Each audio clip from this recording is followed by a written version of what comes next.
ang bagong James Santos' Channel.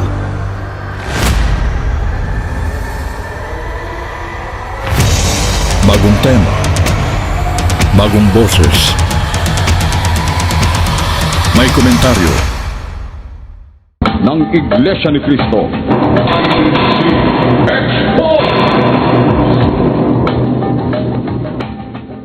Ang mapapanood ninyo ay ang programa ni Romy Espanyol na INCM Exposed.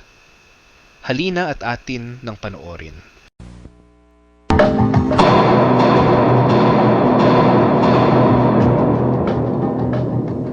Walang takot sa pagbubulga ng mga katulian sa Iglesia ni Cristo ni Manalo. Makatotohanan ang paglalahad ng mga maling aral ng relihiyong ito. Mga aral sa loob ng Iglesia ni Cristo ni Manalo na wala sa Biblia, manapa laban sa Biblia. Na sila lang ang may karapatan, sila lang ang may karapatang manalangin, humingi at bigyan. Yan ay isang malaking kasinungalingan. Mahal namin kayo, hindi lang ninyo kami nauunawa. Humanda kayo! INCM Exposed!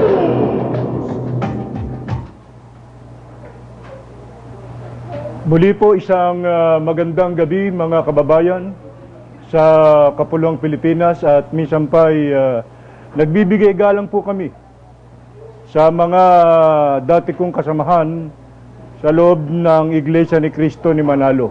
Alam po ninyo mga kababayan at mga dati kong kasama sa Iglesia ni Cristo ni Manalo, sa gabing ito ay patuloy po na amin pong ilalantad sa inyo ang mga bagay-bagay na dapat niyong malaman na yay may kinalaman po sa Iglesia ni Cristo ni Manalo. At sa gabing ito, mga kababayan, ay amin ding babasahin sa inyo ang patutuo mismo sa Europa na may kinalaman po sa mga pagbubulgar at mga paglalantad sa mga aral ng Iglesia ni Cristo ni Manalo at ang kanilang matibay na patutuo sa mga pagbubunyag po na ginagawa po laban sa samang yan. Ngayon, gaya po ng alam natin, mga kababayan, yung pong aral na itinuturo sa loob ng Iglesia ni Cristo ni Manalo ay turo po na tinanggap po nila sa kanilang kinikilalang sugo sa katauhan niya ni Ginoong Felix Manalo.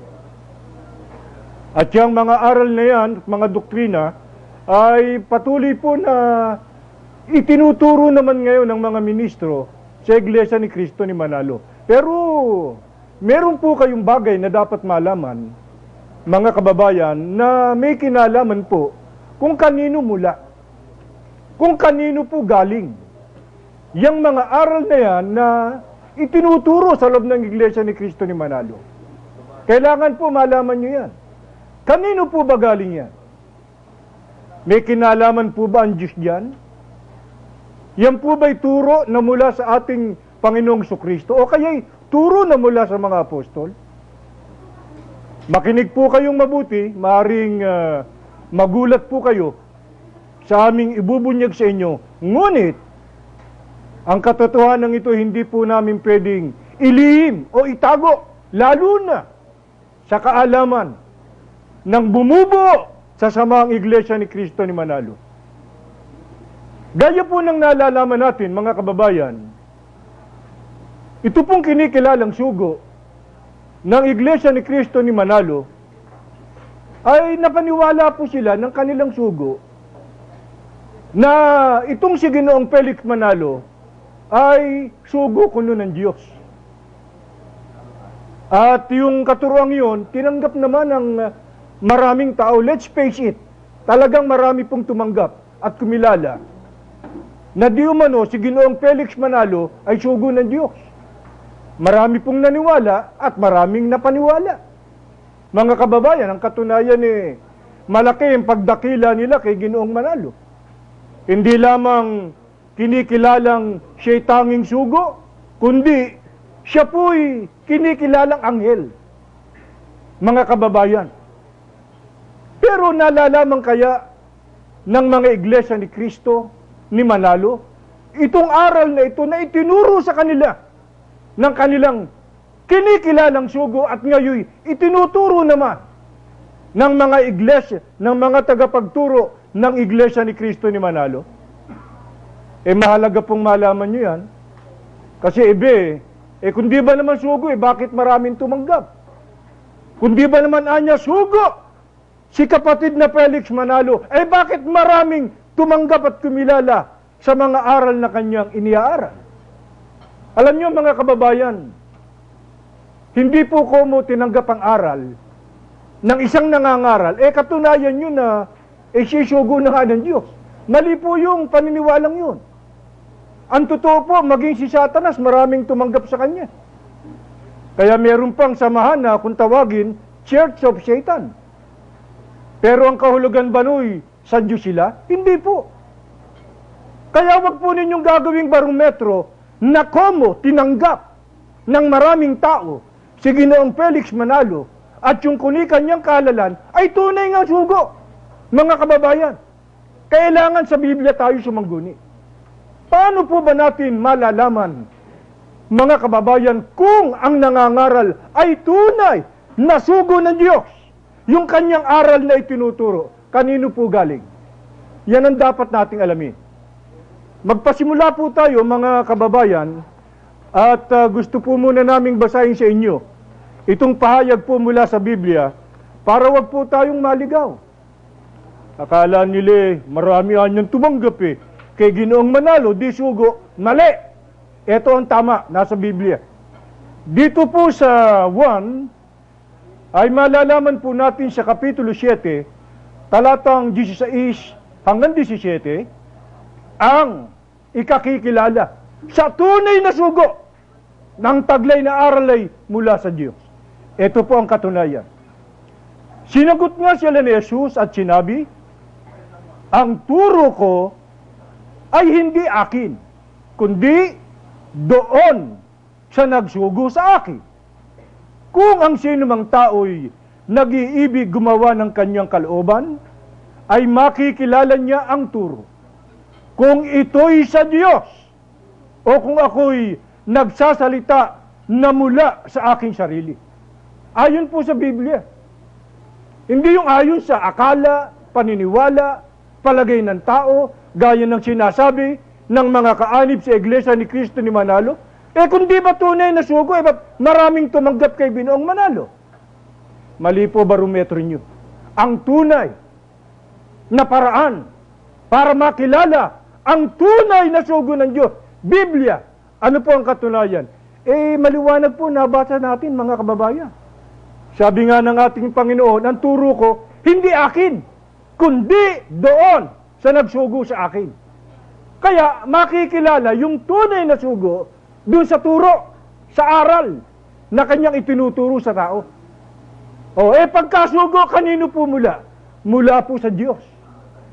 Yung hindi sugo, mula lang sa sarili niyang kalooban yun.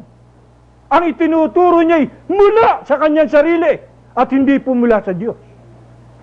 Kaya alamin na natin, mga kaibigan, ito'y rektang pagtatanong ng ating tatanungin, mga tagapagturo ng Iglesia ni Kristo ni Manalo, yung bang turo o aral na ipinangaral sa inyo, lalo na kayong mga ministro sa Iglesia ni Kristo ni Manalo, sinong gumagawa?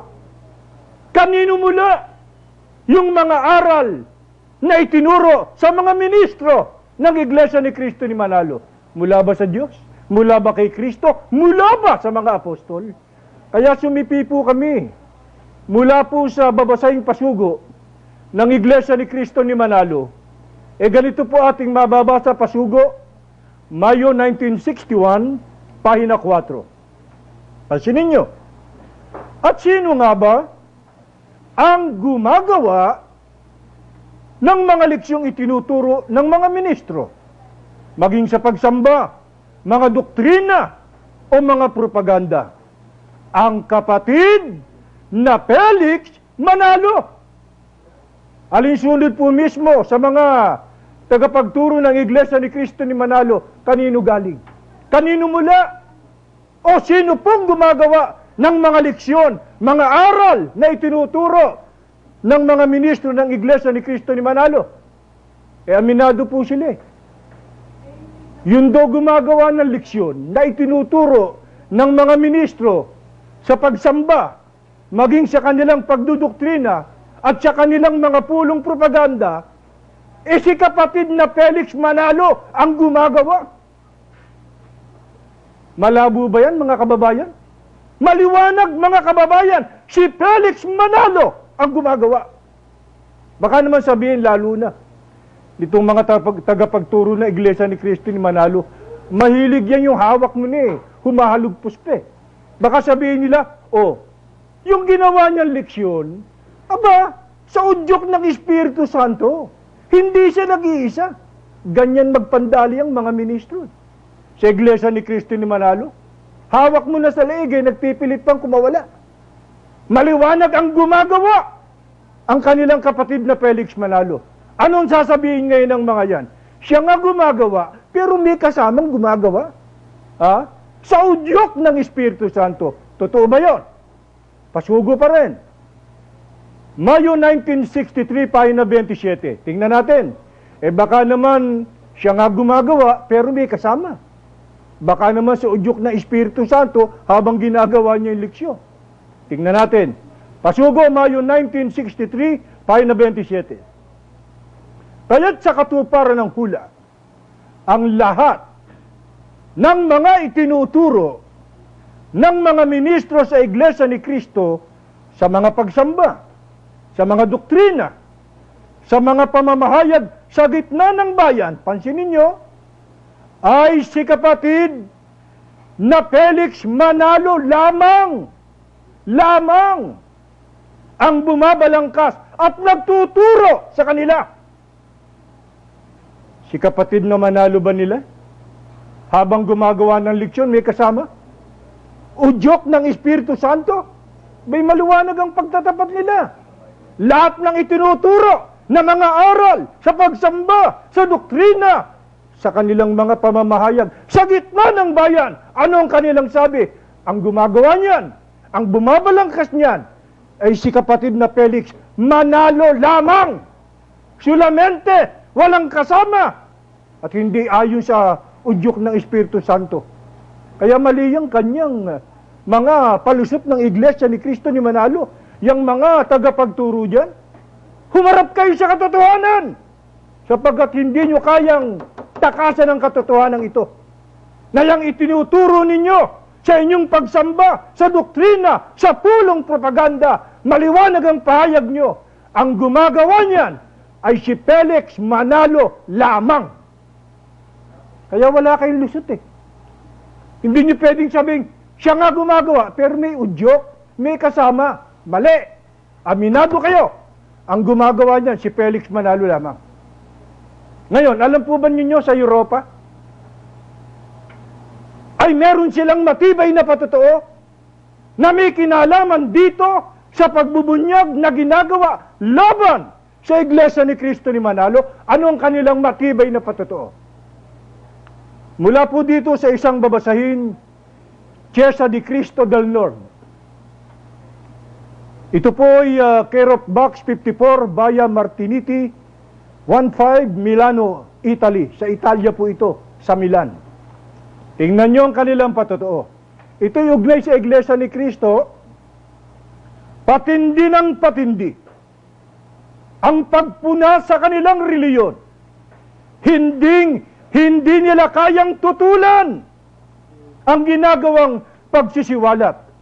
Kung ano ang mga pandarayang nangyayari sa loob ng kanilang kinaaanibang iglesia. Ano pong patotoo? Sa Europa in particular, ay dyan sa Italia, dyan sa Milan, silang nagpapatunay. Napatindi ng patindi ang pagpuna sa reliyong Iglesia ni Cristo ni Manalo. Hindi nyo aya matututulan. Yang ganyang pagsisiwalat, yang ganyang pagbubunyag, na may kinalaman sa mga pandaraya na nangyayari sa loob ng Iglesia ni Cristo ni Manalo. Kaya ito sa pangyayaring ito mga kababayan, isipin ninyo, aral, si Ginoong Felix Manalo lamang ang gumawa, bumalangkas, sa makatwid, aral ng tao yan. Kung aral ng tao, anong sinasabi ng Biblia? Hindi pala aral ng Diyos, ng Kristo at ng mga apostol. Galatia 1:8, 11, aral tao pala. Dadapat kahimat kami, isang anghel na mula sa langit, ang mangaral sa inyo ng anumang ebanghelyo na iba sa aming ipinangaral, sa inyo'y matakwil, sapagkat aking ipinatatalasta sa inyo, mga kapatid, tungkol sa ebanghelyo na aking ipinangaral, ito'y hindi ayon sa tao. Ano po ang patotoo ng mga apostol? Kapag ka ang aral na itinuturo ng isang nangangaral ay aral tao, sabi nga ni Apostol Pablo, kahimat kami. O isang anghel na mula o nanggaling sa langit ang mangaral sa inyo ng iba sa aming ipinangaral, dapat itakwil yan. Ang aral na itinuro nila, aral ng Diyos. Ang aral na hindi sa Diyos, aral ng tao. Gaya ng itinuro ni Ginoong Felix Manalo, siya lamang ang gumagawa ng mga aral na itinuturo sa Iglesia ni Cristo ni Manalo. Maliwanag ang sabi ni Apostol Pablo, kahimat kami o kahit isang anghel na galing sa langit, pag nangaral, iba sa aming ipinangaral, itakwil nyo. Isipin nyo kahit anghel pala. Galing sa langit. Kahit ya'y bumabat mangaral dito, at ang itinuturo ay iba sa ipinangaral ng mga apostol, itakwil. Di lalo na kung ang mga ngaral, isang anghel na galing lang sa tagig. Beno, hanggang sa muli, marami pong salamat sa inyong pakikinig. Humanda kayo! INCM Expose! Bibigyan natin ng komento ang napanood nating video. Ito ay malayang komento lamang at hindi upang magmarunong. Magkomento rin kayo para magpalitan tayo ng mga kaalaman sa napanood nating video. Tama naman ang mga sinasabi ni Romy Espanyol na dating ministro ng INC na ang pinakaaral sa iglesia na yan ay aral ng tao, galing kay Felix Manalo. Hindi naman talaga aral na mula sa Diyos at sa Panginoong Hesukristo. Yung hindi lang nila pagkilala sa pagka-Diyos ng Panginoong Hesus ay naliligaw na ang iglesyang yan. Yung pakikialam nila sa gobyerno at pagkakalakal sa mga miyembro ay gawain na ng isang kultong relihiyon. Kaya mga INC members, mag-isip-isip kayo. Ang akala ninyo ay nasa katotohanan kayo. Yun pala ay ihuhulog lang kayo sa hukay. Magbasa kayo ng Biblia, baka maliwanagan pa kayo. Kung tamad kayong magbasa, meron namang audio Bible sa internet at libre ninyong ma-download. Huwag panatiko, mga kaluluwa ninyo ang nakataya dito. Kung nagustuhan ninyo ang aking upload video, paki-like naman, subscribe, share at comment. Maraming salamat sa inyong suporta at panonood.